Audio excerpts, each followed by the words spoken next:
할렐루야. 아멘. 우리 주일 예배 오신 성도님들을 주님의 이름으로 사랑하고 환영합니다. 제가 기도하고 우리 함께 찬양의 자리로, 예배의 자리로 나아가겠습니다.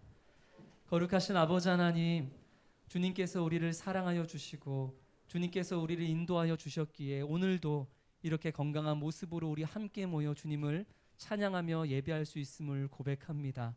주님께 올려드리는 우리의 찬양과 예배를 오늘 성령으로 함께 하시며 기쁘게 받아 주시옵소서. 우리에게 오늘도 변함없는 은혜를 베풀어 주실 우리 주 예수 그리스도의 이름으로 기도드립니다. 아멘. 우리 마음속에 근심 있는 사람 함께 찬양하겠습니다.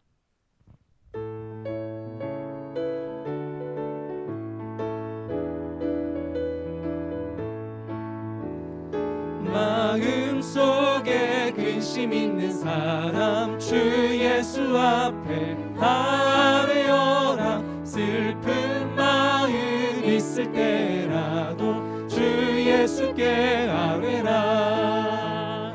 주 예수 앞에 아뢰어라. 주 우리의 친구니 무엇이나 근심하지 말고 주 예수께 아뢰라. 눈물 나며 기쁜 한숨 쉴 때 주 예수 앞에 아뢰어라. 은밀한 죄 내게 있더라도 주 예수께 아뢰라. 주 예수 앞에 아뢰어라. 주 우리의 친구니 무엇이나 근심하지 말고 주 예수께 아뢰라. 괴로움과 두려움 있을 때에 주 예수 앞에 아뢰어라. 내일 일을 염려하지 말고 주 예수께 아뢰라. 주 예수 앞에 아뢰어라. 주 우리의 친구니 무엇이나 근심하지 말고 주 예수께 아뢰라. 죽음 앞에 겁을 내는 자여, 죽음 앞에 겁을 내는 자여, 주 예수 앞에 아뢰어라. 하늘나라 바라보는 자여, 주 예수께 아뢰라.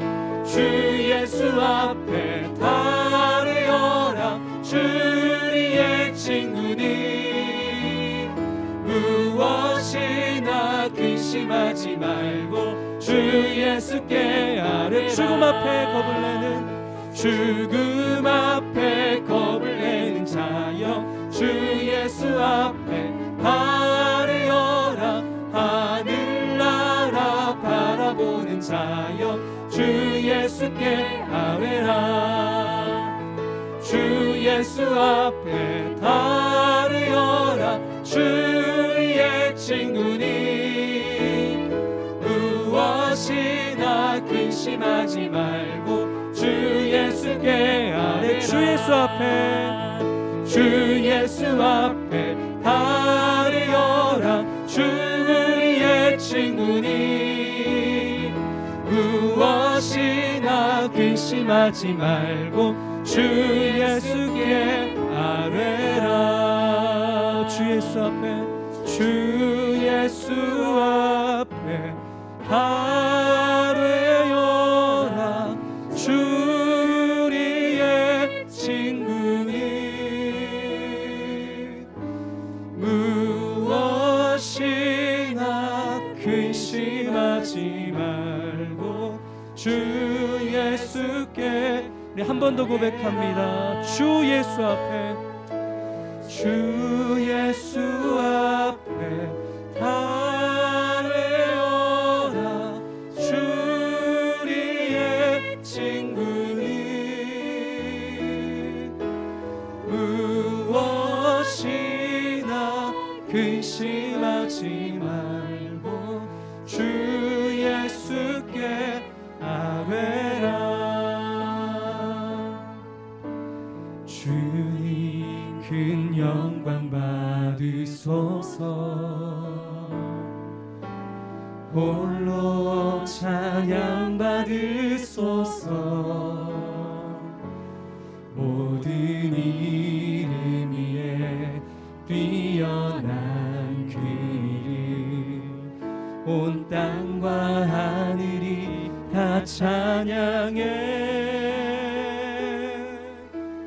겸손하게 우리 무릎 꿇고 주 이름 앞에 영광 돌리세.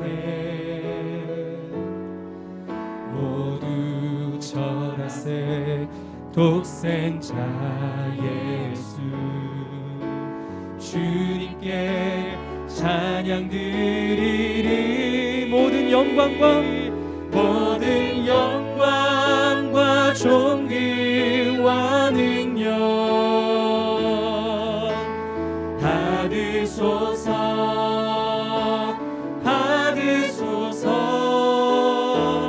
영광과 존귀와 능력 받으소서. 주님 받으소서.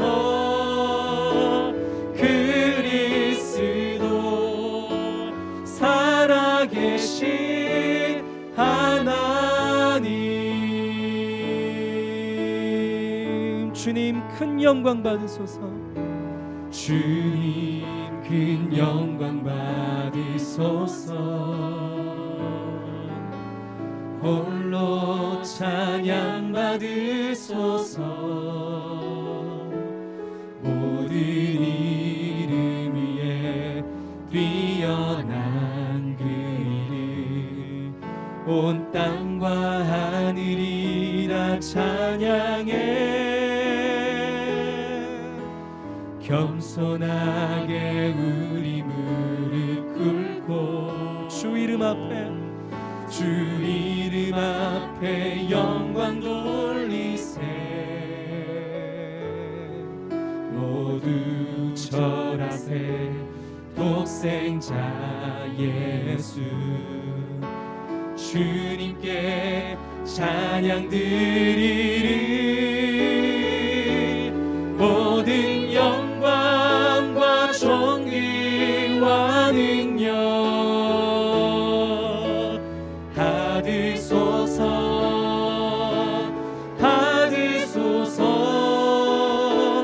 영광과 존귀와 능력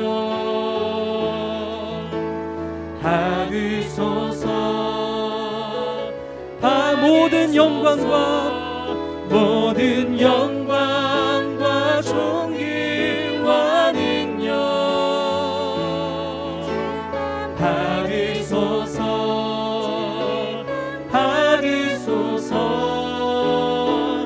영광과 존귀와 능력 받으소서. 모든 영광과 존귀와 능력 받으소서.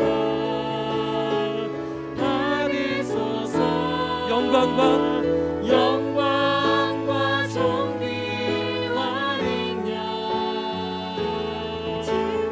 받으소서.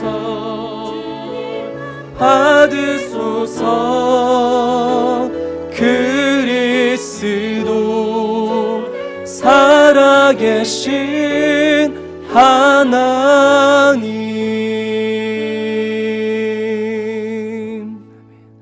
다 같이 일어나셔서 영광송 찬양하시겠습니다.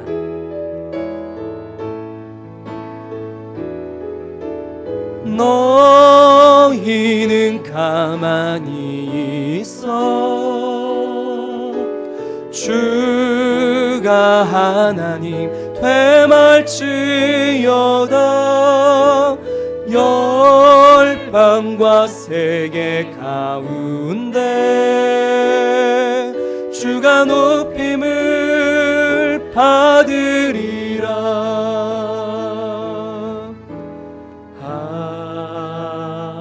하나님은 우리의 피난처가 되시며 환난 중에 우리의 힘과 도움이시라. 하나님은 우리의 피난처가 되시며 환난 중에 우리의 힘과 도움이시라.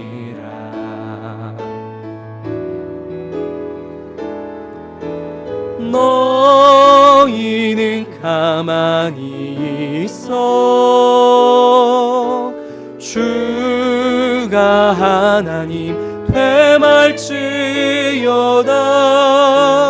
열방과 세계 가운데 주가 높임을 받으리라.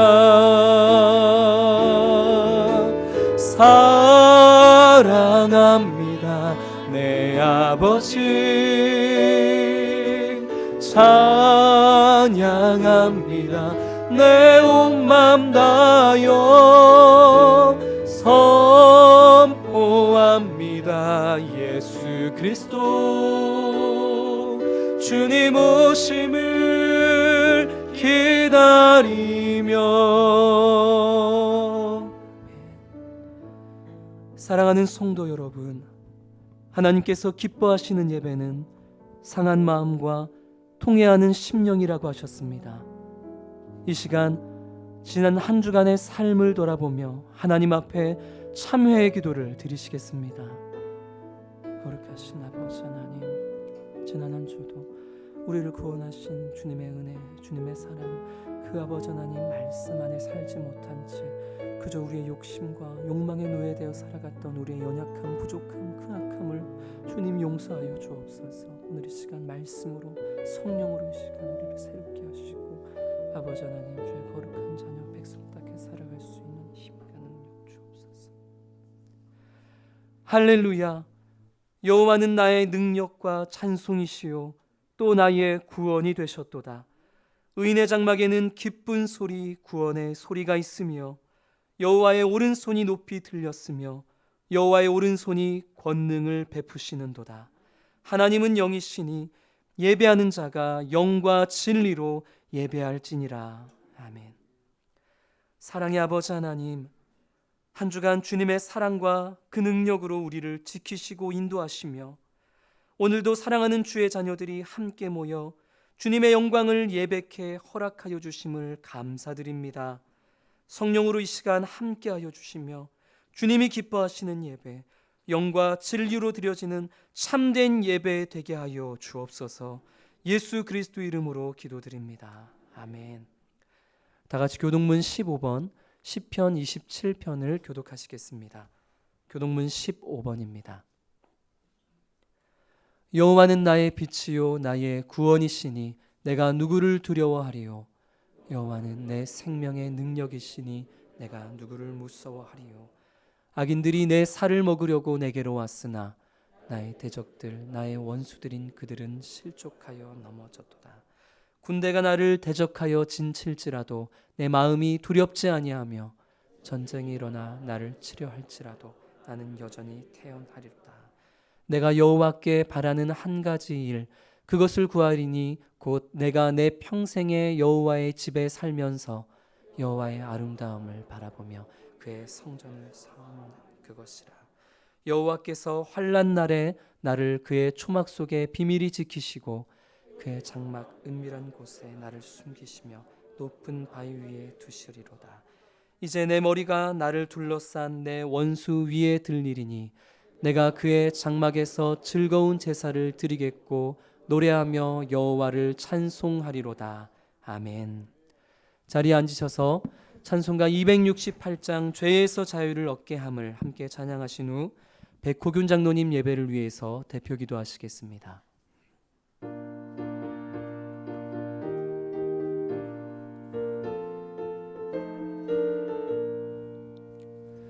죄에서 자유를 얻게 함은 보혈의 능력, 주의 보혈. 시험을 이기고 승리하니 참 놀라운 능력이로다.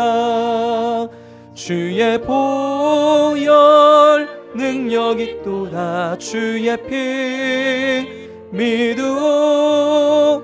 주의 보혈 그 어린 양의 매우 귀중한 피로다. 육체의 정욕을 이길 힘은 보혈의 능력, 주의 보혈. 정결한 마음을 얻게 하니 참 놀라운 능력이로다. 주의 보혈 능력이 또다. 주의 피 믿으오. 주의 보혈 그 어린 양의 매우 귀중한 피로다. 눈보다 더 이게 밝히는 것 보혈의 능력, 주의 보혈. 부정한 모든 것 밝히시니 참 놀라운 능력이로다. 주의 보혈 능력이 또다. 주의 피 믿으오. 주의 보혈 그 어린 양의 매우 귀중한 피로다. 구주의 복음을 전할 제목 보혈의 능력, 주의 보혈. 날마다 나에게 찬송 주니 참 놀라운 능력이로다. 주의 보혈 능력이 또다. 주의 피 믿으오. 주의 보혈 그 어린 양의 매우 귀중한 피로다.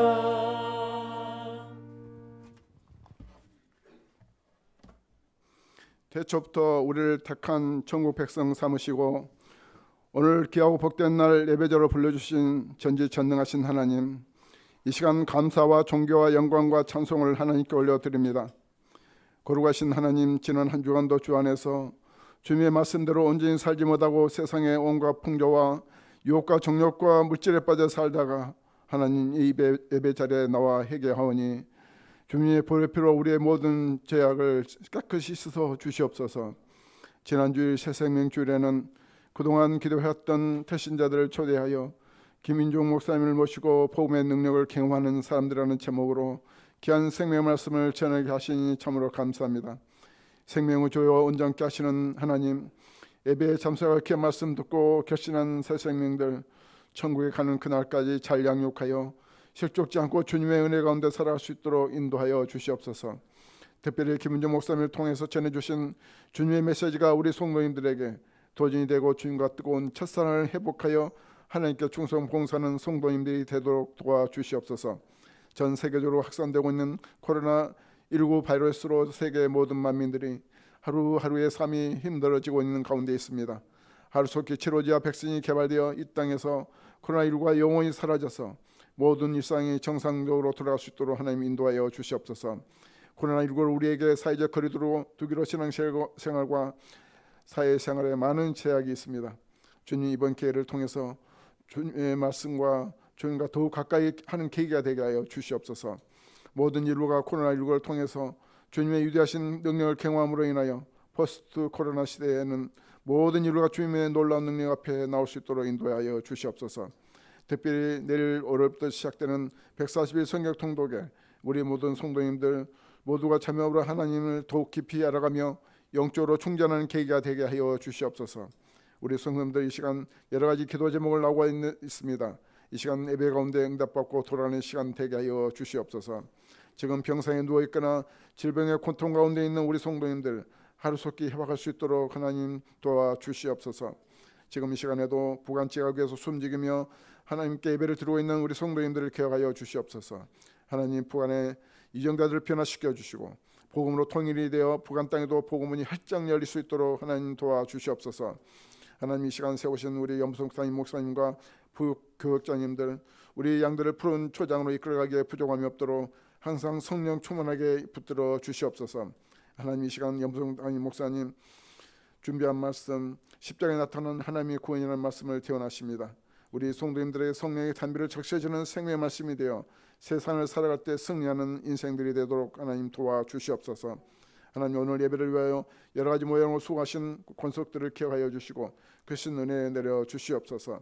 우리를 영원한 생명의 길로 인도하시는 예수 그리스도 이름 받들어 기도함나이다. 아멘.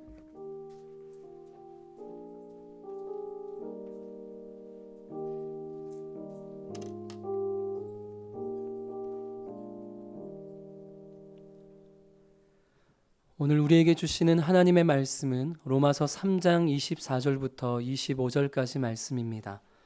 신약성경 243면에 있습니다.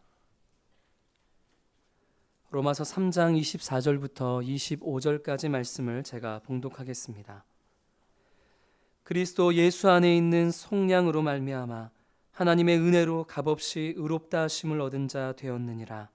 이 예수를 하나님이 그의 피로써 믿음으로 말미암는 화목 제물로 세우셨으니 이는 하나님께서 길이 참으시는 중에 전에 지은 죄를 간과하심으로 자기의 의로우심을 나타내려 하심이니. 아멘. 담임 목사님께서 십자가에 나타난 하나님의 구원이란 제목으로 말씀 전해 주시겠습니다.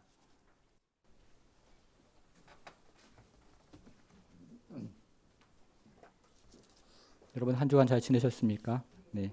오늘은 십자가에 나타난 하나님의 구원이라는 제목으로 함께 말씀을 살펴볼 텐데요. 오늘부터 3주 동안 십자가에 나타난 하나님의 구원, 하나님의 계시, 그리고 하나님의 승리라는 제목으로 십자가의 의미를 함께 생각을 해보겠습니다. 여러분, 우리는 간혹 하나님께서 십자가 없이 우리의 죄를 용서해 주실 수는 없을까라는 생각을 합니다. 이 프랑스의 철학자 볼테르가 말한 것처럼 우리도 다른 사람의 죄를 용서해 주는데 하나님께서 십자가 없이 우리를 용서해 주실 수는 없을까라는 생각을 하는 것입니다. 성도 여러분, 전능하신 하나님께서 십자가 없이 우리를 용서해 주실 수는 없으실까요? 11세기 말에 영국 캔터베리에 안셀무스라는 사람이 살았습니다. 이 사람은 원래 프랑스에 정착했던 이탈리아 사람인데요. 1093년에 영국의 대주교로 임명을 받은 사람입니다. 이 사람이 쓴 책 중에서 하나님이 왜 인간이 되셨는가라는 유명한 책이 있는데요. 이 사람은 그 책에서 십자가가 필요한 이유를 이렇게 이야기를 합니다. 누구든지 하나님이 우리를 간단하게 용서해 주실 것이라고 생각하는 사람이 있다면 그 사람은 아직 죄의 무게를 모르는 사람입니다. 이렇게 이야기를 했습니다. 우리의 죄가 너무 무겁기 때문에 십자가로만 해결이 될 수 있다는 이야기입니다. 그래서 오늘은 성경에 등장하는 십자가에 대한 세 가지 이미지를 통해서 십자가의 의미를 함께 생각을 해보겠습니다. 여러분, 우리가 지금부터 살펴보는 이 세 가지 이미지는요, 우리가 간간히 들었던 이미지인데요. 정확한 이해와 또 정리를 필요로 하는 내용입니다. 같이 한번 보겠습니다. 첫째입니다. 첫 번째 십자가를 설명하는 이미지는 화목인데 이것은 성전의 제사를 배경으로 하고 있습니다. 여러분, 첫째 옆에다가요, 화목, 성전의 제사 이렇게 적어보겠습니다.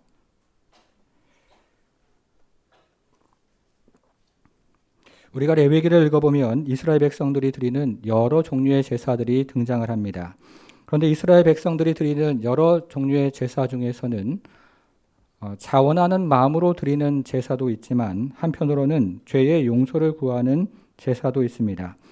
그런데 이스라엘 백성들이 죄의 용서를 구하는 제사를 드리는 이유는 거룩한 하나님께서 죄인된 인간에 대해서 진노를 하시기 때문에 그렇습니다. 여러분, 그런데 거룩하신 하나님의 진노는 자제력을 잃어버린 사람들처럼 병덕스럽고 즉흥적인 그런 진노가 아닙니다. 오히려 거룩하신 하나님의 진노는 의인을 향한 의로운 적대감이고 악인을 향한 공의로운 심판이라고 말할 수 있습니다. 여러분, 만일에 어떤 사람이 거짓말을 일삼고 부모를 공경하지 않고 그리고 참으로 죄악된 일을 일삼는데 하나님께서 아무런 심판을 하지 않으신다면 저와 여러분들은 그런 하나님을 공의로운 하나님이라고 그렇게 말할 수가 있겠습니까? 그래서 하나님의 진노는 공의로운 진노를 말하는 것입니다. 여러분, 그런데 문제는요, 우리 모두가 그 하나님의 진노의 대상이라는 것에 있습니다. 오늘날 현대인들은 이른 아침부터 늦은 밤까지 그야말로 바쁘게 뛰어다닙니다. 옛날에 비하면 비교도 할 수 없을 만큼 많은 것들을 배워야 하고 또 많은 것들을 익혀야 합니다. 그런데 우리가 이토록 분주하게 뛰어다니는 이유는 하나님의 도구로 쓰임을 받기 위해서가 아니라 오히려 각각 자기 길을 가기 위해서라고 할 수 있습니다. 그래서 우리는 뛰면 뛸수록 더 많은 사람들에게 상처를 주는 존재가 되었고, 그리고 우리 자신은 더 깊은 오리무중에 빠지는 존재가 되었습니다. 공감의 시대를 썼던 미국의 경제학자 제레미 리프킨은 1990년대만 해도 사람이 지구상에서 차지하고 있었던 땅이 14% 정도가 된다고 이야기를 합니다.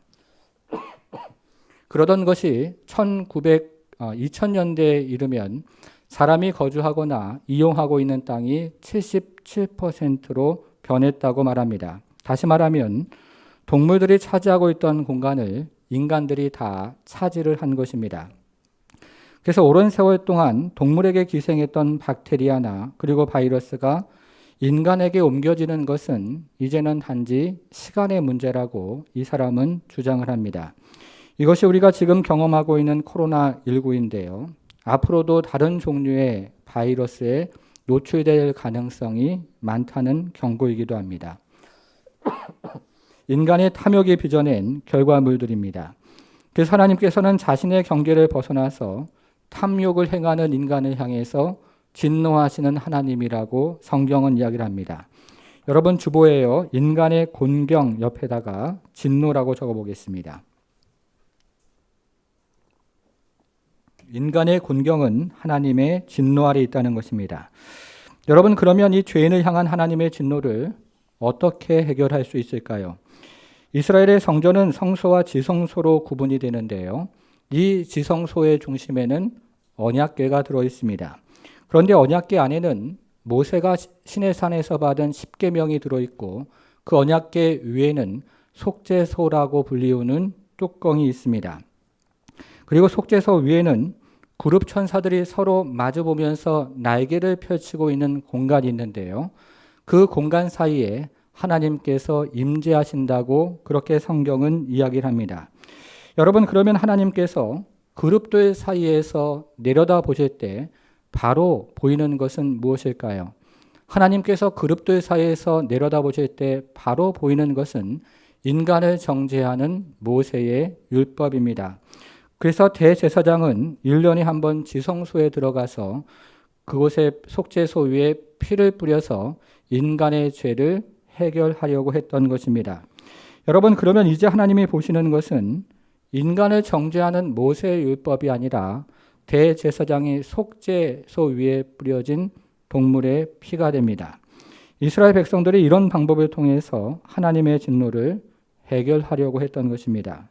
여러분, 그러나 히브리서가 말하는 것처럼 동물의 피는 인간의 죄를 온전히 해결하는 피가 아니었습니다. 그러면 인간의 죄를 온전히 해결하는 피는 무엇입니까? 오늘 본문 로마서 3장 25절로 가보겠습니다. 로마서 3장 25절. 이 예수를 하나님이 그다음 뭐라고 되어 있어요? 그의 피로써 믿음으로 말미암은 화목 제물로 세우셨으니. 인간의 죄를 온전히 해결하는 피는 동물의 피가 아니라 바로 예수님의 피였던 것입니다. 예수님의 피만이 인간의 죄를 온전히 해결하는 피인 것입니다.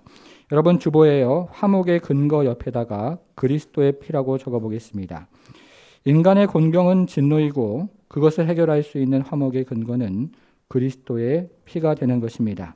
오직 그리스도의 피로 거룩한 하나님과 죄인된 인간 사이에 화목이 이루어진 것입니다. 성도 여러분, 그럼 여기서 질문이 한 가지가 생기는데요. 그러면 누가 이 화목의 피를 준비했는가 하는 것입니다. 여러분, 누가 화목의 피를 준비했습니까? 예, 로마서 3장 25절에 보니까요. 하나님이 준비하셨다고 분명히 이야기를 하고 있습니다. 여러분, 그러면 구약에서는 어떻습니까? 구약에서는 누가 이 피를 준비를 했습니까? 누가 했어요? 자, 화면으로 레위기 17장 11절을 보겠습니다. 자, 같이 한번 읽어볼게요. 시작. 내가 이 피를 너에게 주어. 제단에 뿌려 너희의 생명을 위하여 속죄하게 하였나니. 자, 구약에서는 누가 준비했습니까? 하나님께서. 여기서 내가는 하나님이니까요. 하나님께서 구약에서도 동일하게 피를 준비하신 것입니다. 여러분, 그래서 제사는 인간이 제물을 바쳐서 하나님을 감동시켜서 하나님의 진노를 누그러뜨리는 속죄의 방편을 말하는 것이 아닙니다. 오히려 제사는 하나님께서 죄악에 빠져 있는 인간과 화목하기 위해서 스스로 이 제물을 준비하신 화목의 방편이라고 이야기할 수 있습니다. 제사는 인간이 스스로 마련한 화목의 방편이 아니라 하나님께서 마련하신 화목의 방편인 것입니다. 그래서 화목을 위해서 우리 인간이 할 수 있는 일은 처음부터 마지막까지 하나도 없다고 말하는 것이 바로 성경의 증언입니다. 여러분, 이것을 이제 정리를 한번 해보겠습니다. 첫째, 화목은 인간에 대해서 말해주고 있는데요. 인간은 뭡니까? 진노의 대상입니다. 두 번째, 화목은 하나님에 대해서 말해주고 있는데요. 하나님께서는 화목의 피를 스스로 주심으로 말미암아서 스스로의 진노를 해결하셨던 것입니다. 셋째, 그러므로 화목이란 처음부터 마지막까지 하나님께서 하신 일이라고 할 수 있습니다. 그래서 여기에는 인간의 공로가 비집고 들어갈 틈이 조금도 없는 것입니다. 이것이 바로 십자가의 화목이라고 할 수 있습니다. 이제 두 번째로 가보겠습니다. 두 번째 십자가를 설명하는 두 번째 이미지는요, 구속 혹은 속량인데요. 이것은 시장에서의 거래를 배경으로 하고 있습니다. 둘째 옆에다가 구속, 시장의 거래라고 적어보겠습니다.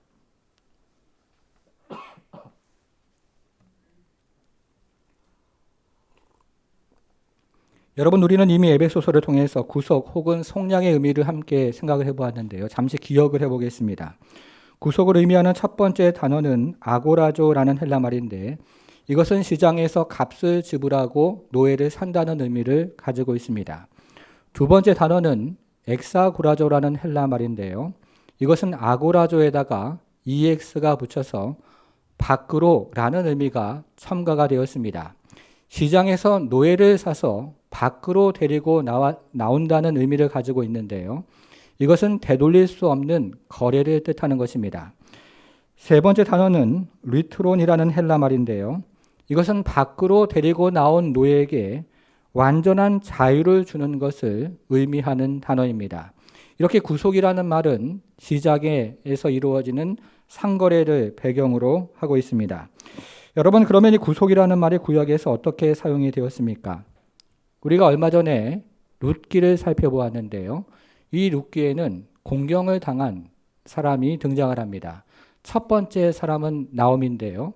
기근을 피해서 모압 지방으로 이사를 갔는데 거기서 남편을 잃어버리고 두 아들을 잃어버렸습니다. 한 여인이 경험할 수 있는 이 최고의 곤경을 경험한 것입니다. 두 번째 사람은 룻인데요. 룻은 남편을 잃어버리고 시어머니를 따라서 이스라엘로 돌아와서 거기서 이방인으로 살았습니다. 당시 이스라엘 율법이 정한 사회적 약자는 세 가지였는데요. 하나는 과부이고 또 하나는 이방인이고 다른 하나는 고아였습니다. 룻은 이 셋 중에서 두 가지에 해당하는 그런 기구한 인생을 살았던 것입니다. 여러분, 그런데 이 두 사람을 이토록 극심한 공경에서 건져낸 사람이 누구였습니까? 보아스였죠. 보아스는 룻을 아내로 맞이해서 나오미의 기업을 회복시켜준 사람이었습니다. 그래서 구약이 말하는 구속이라는 말은요, 극심한 공경에 빠져 있는 사람을 구원해 주는 행위를 의미하고 있는 것입니다. 여러분, 그런데 신약으로 넘어오면 구약이 말하는 이 구속이라는 의미에서 두 가지 변화가 일어납니다. 첫 번째 변화는 구약이 말하는 인간의 공경은 물리적인 공경인데 신약이 말하는 인간의 공경은 영적인 공경으로 바뀌는 겁니다. 예를 한번 들어보겠습니다. 첫 번째 예는 애굽에서의 종살이입니다. 주전 1500년경에 애굽의 바로가 북쪽에 있는 비돔과 라암셋의 새로운 수도를 건설을 했는데요. 이때 노역에 동원된 사람들이 바로 히브리 사람들이었습니다. 이스라엘 사람들이 애굽에서 종살이를 했던 것입니다. 두 번째 예는 바벨론에서의 포로 생활입니다. 북이스라엘은 주전 722년에 아수르에게 포로로 끌려갔고 남유다는 주전 586년에 바벨론으로 포로로 끌려갔는데요. 이방 땅에서 매우 비참한 인생을 살았던 것입니다. 그래서 구약이 말하는 인간의 공경은 물리적인 공경을 말하는 것입니다. 여러분, 그러나 신약으로 넘어오면 인간의 공경이 물리적인 공경에서 영적인 공경으로 넘어갑니다. 그래서 신약은 애굽의 종살이와 바벨론의 포로 생활을 빗대어서 인간의 영적인 공경이 무엇인지를 설명을 합니다. 그것이 바로 우리가 일전에 살펴보았던 에베소서 2장 1절과 2절과 그리고 3절이었는데요. 인간의 영혼의 상태를 애굽의 종살이와 그리고 바벨론의 포로 생활에 빗대어서 설명을 하고 있는 것입니다. 정리를 하면 구약은 인간의 공경을 물리적인 공경으로 설명을 하고 신약은 인간의 공경을 무슨 공경이라고요? 영적인 공경으로 설명을 하는 것입니다. 자, 이것이 첫 번째 변화고요. 두 번째로, 그러면 이 같은 속박에서부터 우리를 구원하기 위해서 지불된 값이 무엇인가 하는 것입니다. 구약에서는 물리적인 속박으로부터 구원하기 위해서 물리적인 값이 지불이 됩니다. 그러나 신약에서는 영적인 속박으로부터 구원하기 위해서 예수 그리스도의 피값이 지불이 되었다고 이야기를 합니다. 여러분, 로마서 3장 24절로 가볼게요. 로마서 3장 24절. 어떤 말로 시작을 합니까? 그리스도 예수 안에 있는 속량. 이 속량이 바로 우리가 에베소서 1장 7절에서 살펴보았던 것처럼 그리스도의 피값을 의미하는 것입니다. 영적으로 속박되어 있는 사람을 되찾아오기 위해서 그리스도의 피값이 지불이 된 것입니다. 여러분, 주보예요. 구속의 근거 옆에다가 그리스도의 피라고 적어보겠습니다.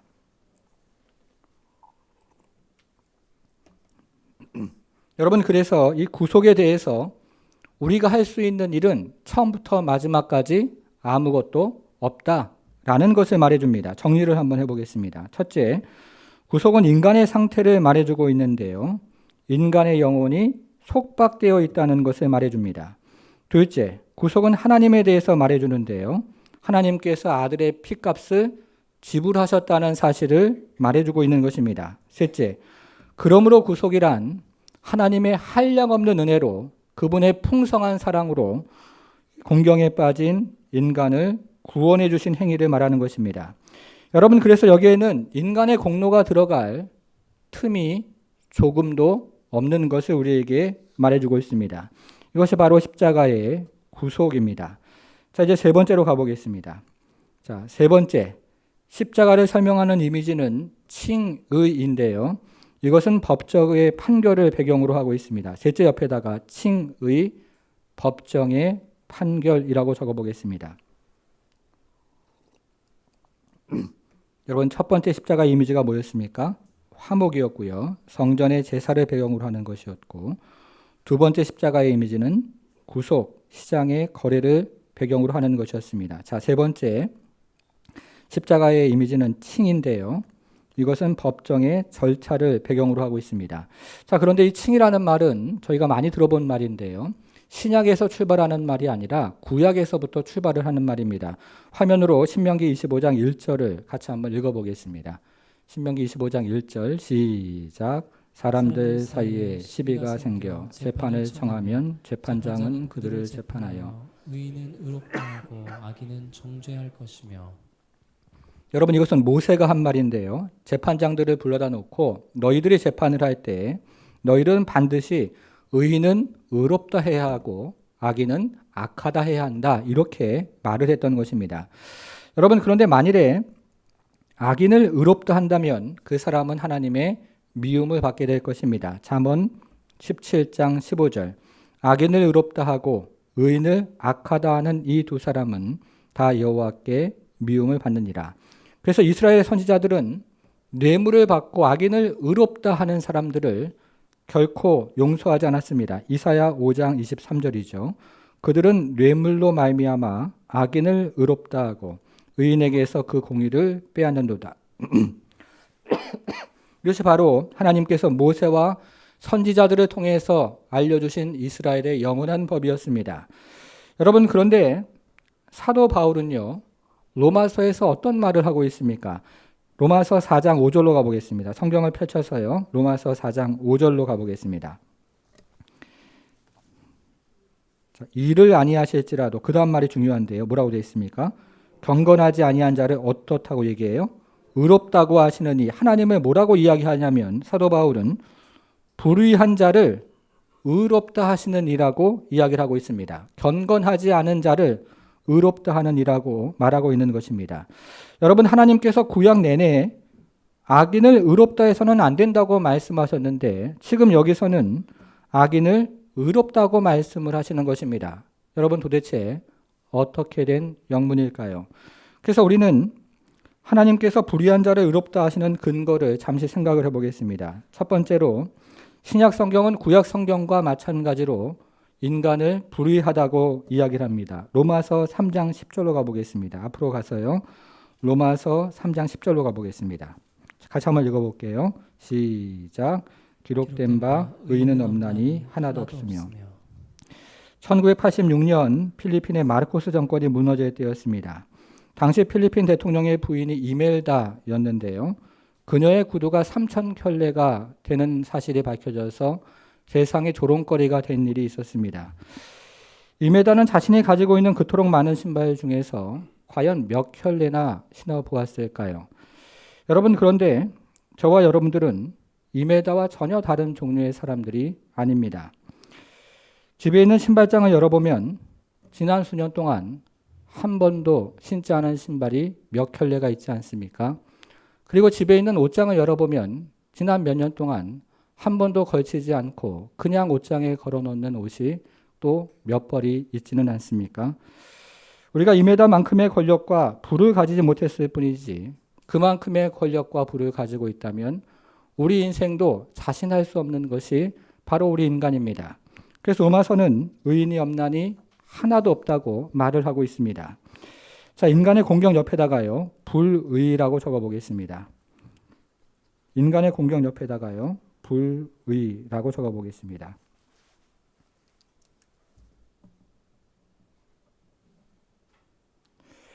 여러분, 그러면 하나님께서 이 불의한 인간을 의롭다 말씀하시는 근거가 무엇일까요? 첫 번째 근거는 로마서 3장 24절인데요.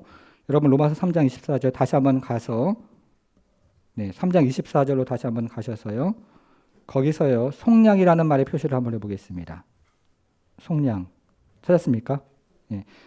자, 하나님께서 예수님의 속량을 근거로 불의한 자를 의롭다 여겨주시는 것입니다. 자, 두 번째 근거는요, 3장 25절로 가서요. 이번에는 화목제물이라는 말의 표시를 해보겠습니다. 화목제물. 찾았습니까? 네. 하나님께서 예수님의 화목제물을 근거로 불의한 인간을 의롭다 여겨주시는 것입니다. 그래서 하나님께서 결국 그리스도의 피를 근거로 불의한 인간을 의롭다고 말씀하시는 것입니다. 주보에 칭의의 근거 옆에다가요, 그리스도의 피라고 적어보겠습니다. 칭의의 근거 옆에다가 그리스도의 피라고 적어보겠습니다. 여러분, 그러면 그리스도의 피로 어떤 일이 일어났습니까? 자, 이제는 오늘 본문 로마서 3장 24절부터 26절까지를 보겠습니다. 24절. 우리는 여기서 속량이라는 말에 표시를 했는데요. 이것이 첫 번째 근거였고요. 자, 25절에서 또 어디에 표시를 했습니까? 화목제물, 이것이 두 번째 근거였는데요. 자, 계속 한번 읽어보겠습니다. 25절. 화목제물로 세우셨으니 이는 이것을 근거로 해서 하나님께서 길이 참으시는 중에 어떤 일이 일어났어요? 전에 지은 죄를 간과하심. 이것을 근거로 해서 하나님께서 전에 지은 죄를 간과하시는 일이 일어난 것입니다. 그리고 또 어떤 일이 일어났습니까? 26절 마지막으로 가보겠습니다. 또한 찾았습니까? 예수 믿는 자를 어떻게 하셨어요? 의롭다 하려 하심이라. 예수 믿는 자를 의롭다 칭해 주시는 것입니다. 그리스도의 피를 근거로 해서 전에 지은 죄를 간과하시고 불의하는 이를 예수 믿음으로 의롭다 말씀해 주시는 것입니다. 여러분, 그래서 칭에 관해서 우리가 할 수 있는 일은 이것도 처음부터 마지막까지 아무것도 없습니다. 정리를 해보겠습니다. 첫째, 칭의는 인간에 대해서 말해주는데요. 인간의 불의한 상태를 말해주고 있습니다. 둘째, 칭의는 하나님에 대해서 말해주는데 하나님께서 그의 은혜로 그리스도의 피를 우리에게 주신 것을 말해주고 있습니다. 셋째, 그러므로 칭의란 하나님의 한량없는 은혜로 불의한 인간을 의롭다 하시는 전적인 하나님의 은혜라고 말할 수 있습니다. 자, 이것이 세 번째, 바로 십자가의 칭의입니다. 성도 여러분, 우리는 지금까지 십자가의 세 가지 이미지를 살펴보았는데요. 정리를 한번 해보겠습니다. 첫째는 무엇이었습니까? 화목이었고요. 두 번째는요, 구속이었고요. 세 번째는 칭의였습니다. 여러분, 그러면 우리가 이 시점에서 십자가를 함께 생각해 보아야 할 이유가 무엇일까요? 1340년대 유럽에서 흑사병이 창궐했는데 이때 전체 인구의 3분의 1이 죽었습니다. 당시의 상황을 느헤미야 기독연구원 배덕만 교수의 글을 인용하면서 잠시 역사신학적인 입장에서 고찰을 해보겠습니다. 당시에는 바이러스에 대한 의학 지식이 없었고 의료시설이나 정부의 정책도 매우 열악했습니다. 그래서 수많은 사람들이 원인을 모른 채 죽어갔고 제대로 된 치료를 받지 못한 채로 죽어갔던 것입니다. 여러분, 그렇다고 해서 당시의 각 나라 정부가 마냥 손을 놓고만 있었던 것은 아니었습니다. 각 나라의 정부는 이 집단 감염을 막기 위해서 대중 모임을 금지를 시켰고 그리고 지역 간의 이동을 통제를 하기 시작했습니다. 그리고 의사들도 당시의 모든 지식과 또 인력을 동원해서 환자들을 열심히 치료하기를 시작했습니다. 여러분, 그러면 당시 교회는 어땠을까요? 당시 교회는 전염병을 인간의 죄에 대한 하나님의 심판이라고 여겨서 사람들로 하여금 철저한 회개를 촉구했습니다. 그러나 오늘날처럼 마스크가 없는 상황에서 거리를 유지하지 않으면서 기도 모임을 하는 바람에 수많은 신자들이 희생이 되었습니다. 그런데 당시 유럽의 국가가 카톨릭이 국교였기 때문에 죽어가는 사람들이 종부 성사를 반드시 받았어야 했는데요. 당시의 카톨릭 사제들이 이 죽어가는 사람들에게 종부 성사를 시행하는 과정에서 또 바이러스에 감염이 돼서 이번에는 사제들이 많은 희생이 치루어졌습니다. 수많은 신자들과 수많은 사제들이 이 바이러스 때문에 죽임을 당한 것입니다. 여러분, 그 결과 어떤 일이 일어났을까요? 의학적 무지, 그리고 종교적인 광신과 혹은 목회적인 헌신 때문에 수많은 사제들이 죽자 이번에는 자격 미달의 사제들이 그 자리를 채우기 시작했습니다. 그리고 목회자의 책무를 져버린 다수의 고위직 성직자들은 자신의 교구를 떠나서 안전한 지역으로 피신했습니다. 그 결과 목회 현장은 자격 미달의 사제들로 넘쳐나기를 시작했고 교회 안에는 신학의 부재 현상을 겪기를 시작을 합니다. 그래서 역사학자들은 이것이 바로 16세기 종교개혁의 가장 중요한 원인 중에 하나가 되었다고 평가를 합니다. 결과적으로 눈에 보이지 않는 작은 바이러스 때문에 카톨릭 교회가 몰락을 초래한 것입니다. 성도 여러분, 그런데 이 같은 역사가 다시 한번 반복이 되는 것은 아닐까요? 저는 코로나19가 처음 시작할 때만 해도 이쯤 여름이 되면 끝날 줄 알았습니다. 이 또한 지나가리라 생각을 했습니다. 그런데 지금 전문가들이 하는 말을 들어보니까 가을이나 겨울이 되면 재유행을 할 수 있다고 말을 하고 있습니다. 그리고 앞에서 말씀드린 것처럼 코로나19가 끝이 아니라 시작이 될 수도 있다고 경고를 하고 있습니다. 저희 첫째는 대학교 1학년인데요. 이번 학기 내내 학교를 가지를 않습니다. 저희 둘째는 중학교 2학년인데 격주로 학교를 다니고 있습니다. 여러분, 우리의 자녀들이 학교를 마음 놓고 다닐 수 있는 그런 세상이 다시 오겠습니까? 성도 여러분, 그런데 제가 정말로 염려하고 걱정하는 것은 그 옛날 바이러스가 카톨릭 교회의 몰락을 초래했던 것처럼 이번에는 이 바이러스가 개신교회의 몰락을 초래할 수도 있다는 생각입니다. 사랑하는 성도 여러분, 잠시 우리 자신을 돌아보기를 원합니다. 저는 개인적으로 책을 하루도 빼놓지 않고 꾸준히 읽는데요. 요즘 유행하는 책을 읽지는 않지만 고전에 해당하는 책을 꾸준히 읽습니다. 그런데 종교개혁 시대나 청교도 시대의 책을 읽어보면 그들이 20대 혹은 30대 때 저술한 그 책이 지금 이 나이에 이해가 되어집니다. 만일에 제가 그 시대를 살았다면 저는 목회자가 될 만한 자격을 갖춘 사람이 아닌 것입니다. 그래서 오늘날 바이러스 앞에서 혹은 여러 사회 문제 앞에서 조국교회가 종교적인 광신과 목회적 헌신 사이에서 갈피를 잡지 못하고 우왕좌왕하고 있는 것은 바로 신학의 부재 때문이라고 생각을 합니다. 당시 카톨릭 교회가 사제들의 수준이 낮아지면서 신학의 부재로 말미암아 교회의 몰락을 초래했던 것처럼 오늘날 한국 교회도 동일한 과정을 거쳐가고 있다는 생각이 듭니다. 이것을 데이빗 월즈는 신학 실종이라는 말로 표현을 했는데요. 그동안 이것이 드러나고 있지 않다가 이번에 확연하게 드러나고 있다는 생각이 드는 것입니다. 사랑하는 성도 여러분, 그러면 우리는 이 같은 시대를 어떻게 헤쳐나가야 하겠습니까? 지금 여러분들이 당장 신학자가 될 필요도 없고 또 신학자가 될 수도 없을 것입니다. 여러분, 그러나 우리는 모이는 교회가 되어서 예배를 통해서 정말로 하나님께서 우리에게 주시는 말씀이 무엇인지를 우리는 들어야 합니다. 그리고 우리는 흩어지는 교회가 되어서 우리의 삶의 현장에서 하나님께서 우리에게 말씀하시는 그 주님의 음성이 무엇인지를 귀를 기울여 들어야 하는 것입니다. 여러분, 이쪽에 뭐라고 적혀 있습니까? 우리는 교회입니다. 모이는 교회가 되어서 예배를 통해서 우리 각자에게 주시는 하나님의 말씀이 무엇이고 또 우리 교회에게 주시는 또 이 땅에 주시는 하나님의 음성이 무엇인지를 우리는 귀를 기울여서 유심히 들어보셔야 합니다.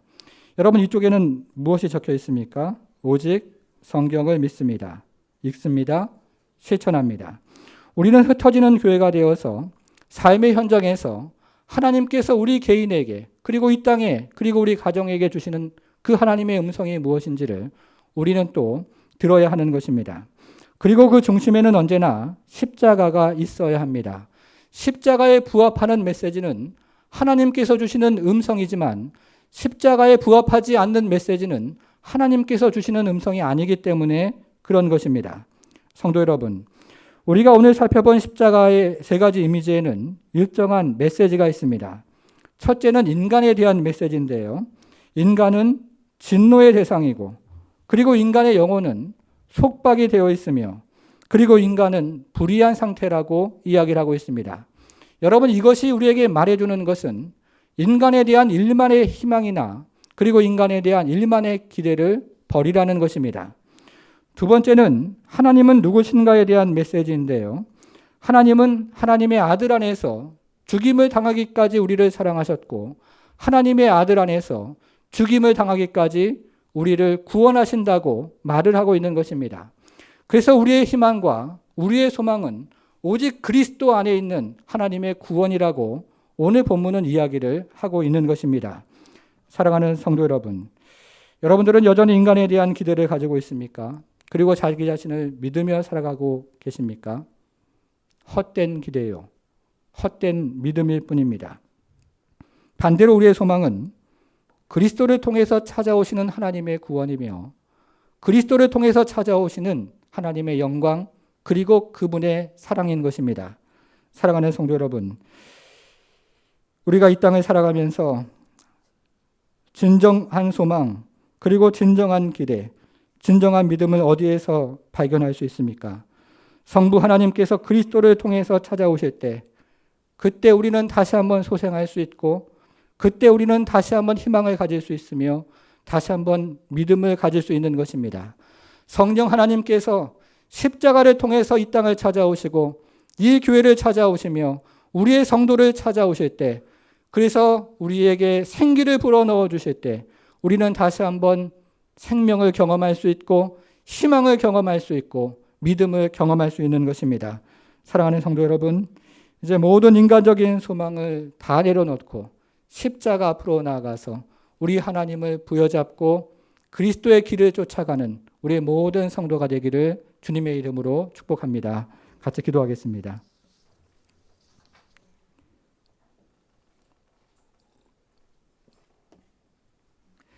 사랑하는 성도 여러분, 지금 이 시대를 살아가는 성도는 그 어느 시대를 살아가는 성도 또 교회보다 하나님의 음성을 들으며 살아가야 합니다.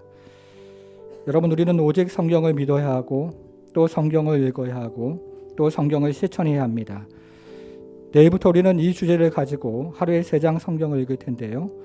하나님 아버지, 우리가 성경을 읽는 가운데 정말로 하나님의 음성을 듣게 하시고 하나님께서 십자가를 통해서 이루어 주신 그 구원의 은혜를 경험하게 하시고 하나님, 그래서 우리의 영혼이 다시 한번 이 시대를 살아가면서 소성케 하셔서 하나님의 지성소가 되어지고 하나님의 은혜를 체험하고 하나님의 힘 있는 군사로 살아가는 인생 될 수 있도록 하나님 우리를 함께해 주옵소서 하는 마음 가지고 온 교회와 내 자신을 위해서 십자가의 은혜를 베풀어 달라고 함께 간절히 기도하기를 원합니다. 기도하겠습니다.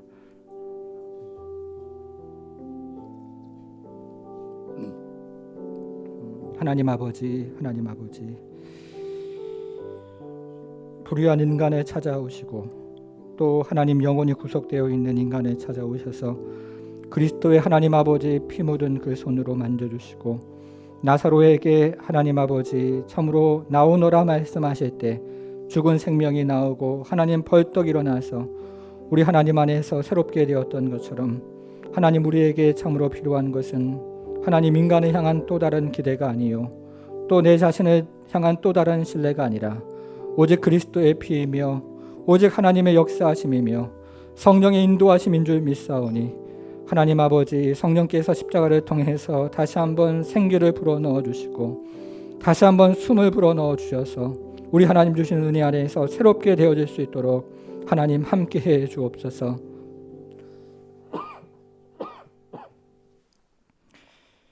하나님 아버지, 참으로 우리 자신을 돌아볼 때 아무 소망과 아무런 기대를 할 수 없는 것이 인생이고 또 하나님 우리 자신인 것들을 고백하지 않을 수 없습니다.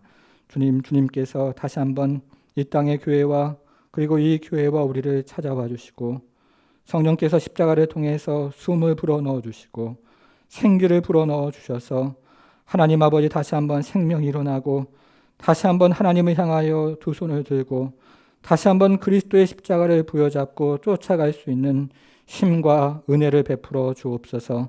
하나님 아버지, 우리의 연약함을 주께서 아시며 우리의 죄악됨을 하나님께서 아시며 그러나 하나님 아버지, 그것을 덮고 우리를 하나님 덮으시는 그 하나님의 크신 사랑과 그리고 크신 은총을 하나님 아버지 기대며 기도하오니 주님께서 하나님 아버지 성경을 읽는 중에 하나님의 음성을 듣게 하시고 생명이 흘러넘치는 것을 경험하게 하시고 하나님 아버지 하늘의 부하가 하나님 아버지 참으로 늘어가는 것을 경험할 수 있도록 도우셔서 하나님 주시는 은혜와 은총 안에서 승리하는 교회 그리고 승리하는 성도의 삶을 살아갈 수 있도록 우리 하나님 함께하여 주옵소서. 감사드리며 예수님의 이름으로 기도하옵나이다. 아멘. 결단과 헌신의 마음으로 찬송가 258장 찬양하시며 하나님 앞에 예물 드리시겠습니다.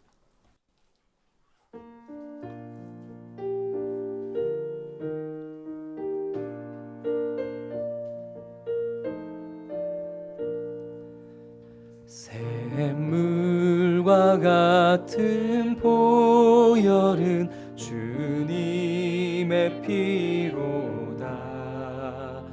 보혈의 죄를 씻으면 정하게 되겠네. 정하게 되겠네. 정하게 되겠네.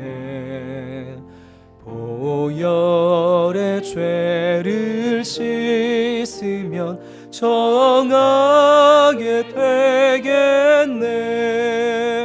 저도적 회개하고서 보혈에 씻었네. 이 도적 같은 이 몸도 죄 씻기 원하네. 죄 씻기 원하네. 죄 씻기 원하네. 저 도적 같은 이 몸도 죄 씻기 원하네. 죄속함 받은 백성은 영생을 얻었네. 샘솟듯 하는 피건세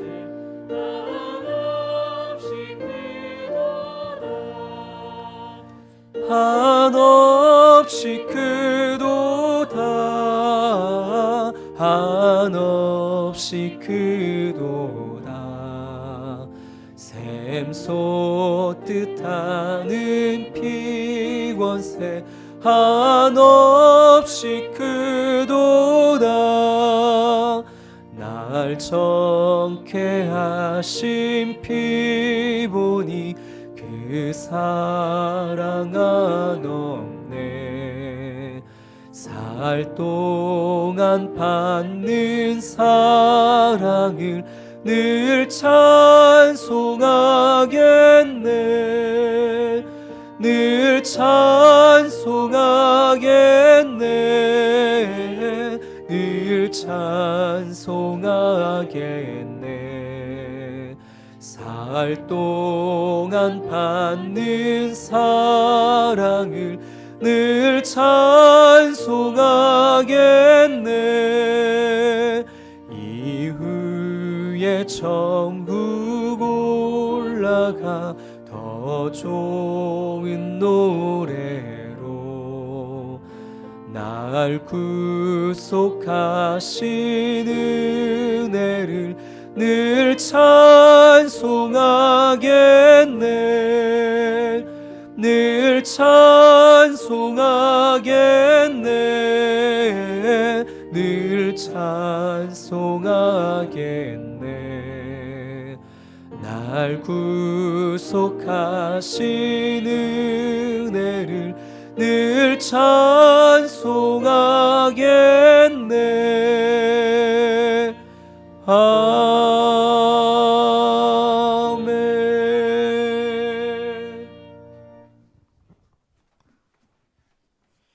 하나님 아버지 11조의 예물과 감사, 맥주 감사, 선교, 건축, 헌금 구별하여 드리는 우리의 모든 성도들을 기억하여 주시고 한 주간 살아갈 때 인생의 모든 짐을 십자가에 내려놓고 우리 주님 기쁜 마음으로 따라가는 우리의 성도들 될 수 있도록 우리 하나님 함께하여 주옵소서. 이제는 우리 주 예수 그리스도의 은혜와 하나님의 크신 사랑과 성령의 감화 감동 충만케 하심이 오직 십자가를 의지하며 살아가는 모든 성도들 머리 위에 이제부터 영원토록 함께 하실지어다. 아멘.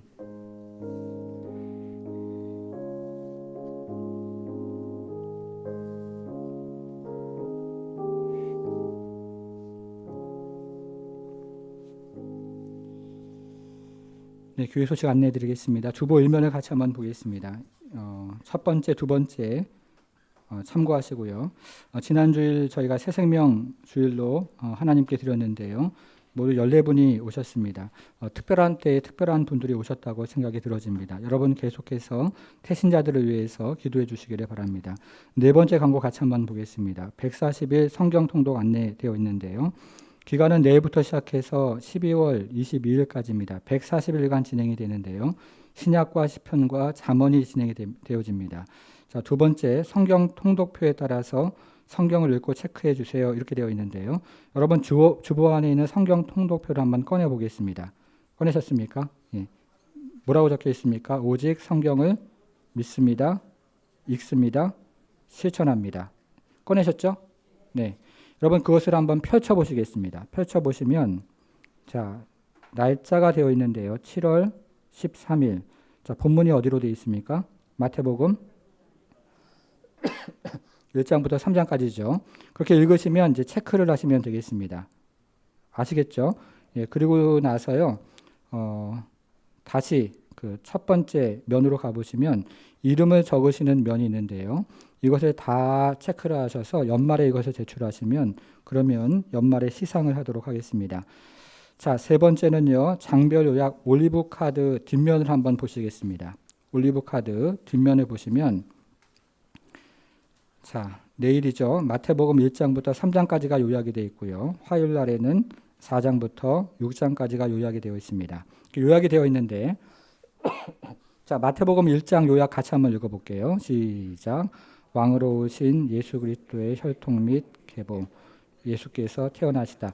여러분 성경이 읽는 것이 어려우신 분들이 계실 거예요. 이게 2000년 전에 신약만 해도요, 또 기록된 책이기 때문에 당연히 어렵습니다. 그래서 계속 이 성경 통독 140일 진행되는 동안에 계속 이렇게 요약한 것들을 함께 나누어 드릴 테니까요.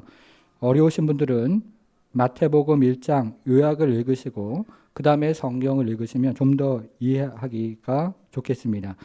그래서 이것을 반으로 접으셔가지고요. 이것도 성경책 안에 넣고 다니시면 되겠습니다.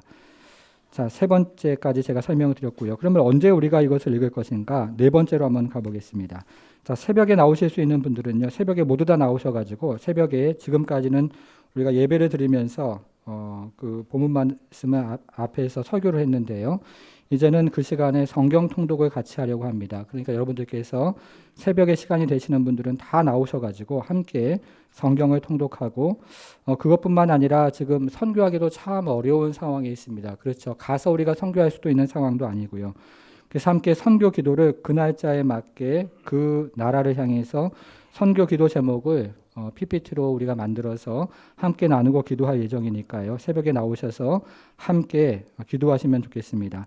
자, 그렇지 않으면 다섯 번째로 가서요. 온 가족과 함께 저녁 시간이나 적당한 시간을 만드셔서 각자의 자리에서 혹은 가정에서 여러분 성경 3장 있는데 시간이 얼마나 걸릴까요? 한 15분이면 될 거예요. 그렇죠? 15분 동안 하루에 내서 성경 읽는다 이렇게 생각하시고 성경을 읽으시면 되겠습니다. 자, 연말에 성경 읽으신 분들 함께 시상을 하겠습니다.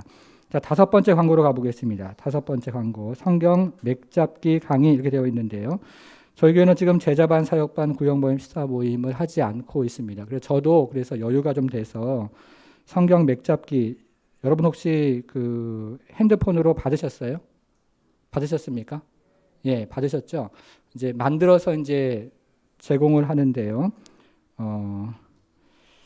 주보를 여러분 사면을 한번 보시겠습니다. 사면 보시면 이 내용이 여러분들에게 제공해드린 그 핸드폰 맥잡기 내용 안에 들어가 있는 내용인데요.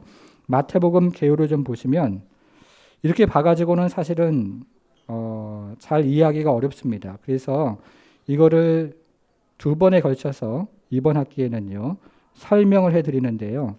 첫 번째는 이번 주 금요일 날 7시에 이곳에서 마태복음, 마가복음을 설명해드리고 그리고 다음 주에 마지막으로 이번 학기 7월 31일 날 또 7시에 이곳에서 누가복음, 요한복음을 설명해 드립니다. 여러분 이것을 근데 한번 들으시면 그 평생토록 성경을 이렇게 읽으면 되겠구나 하는 자료로 사용하실 수가 있습니다. 여러분들께서 그러니까 오셔서 성경을 처음 읽으시는 분도 마찬가지고요. 성경을 여러 번 읽으신 분들도 성경이 쉽지는 않습니다. 그래서 오셔서 한번 들으시고 그 다음에 성경을 읽으시면 훨씬 수월하게 이해를 하시고 평생 사용할 수 있는 자료로 또 사용하실 수가 있으니까요. 꼭 오셔서 들으시기를 바랍니다. 다른 일정은 주보를 참고하시고 다 같이 일어나서 파송의 노래로 모든 예배를 마치도록 하겠습니다.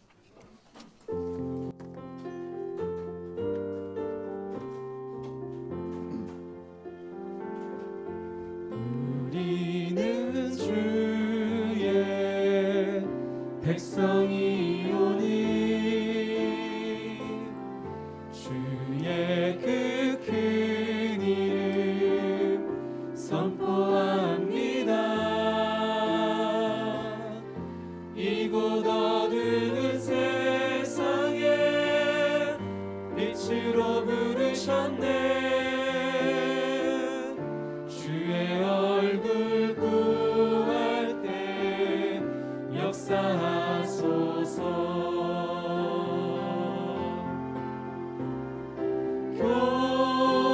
교회를 세우시고 이 땅 고쳐주소서.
십자가의 은혜만을 소망하시는 한 주 되길 소망합니다.